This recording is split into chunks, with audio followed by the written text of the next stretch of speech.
জনাব তারেক রহমান, আপনি 17 বছর দেশে ছিলেন না, আপনি জানেন না এখানে কি হয়েছে।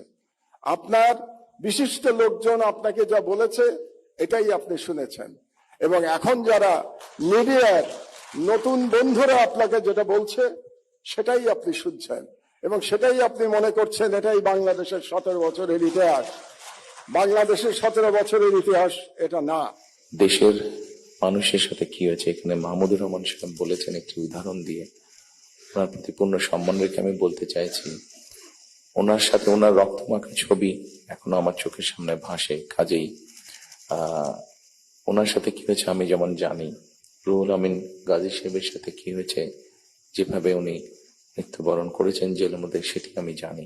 এবং সবচেয়ে বড় বিষয় হচ্ছে আমার 60 লক্ষ নেতাকর্মী এবং তার থেকে আরেকটি হৃদয় বিদারক আমার জন্য হচ্ছে, সেটি হচ্ছে আমার মায়ের সাথে কি হয়েছে।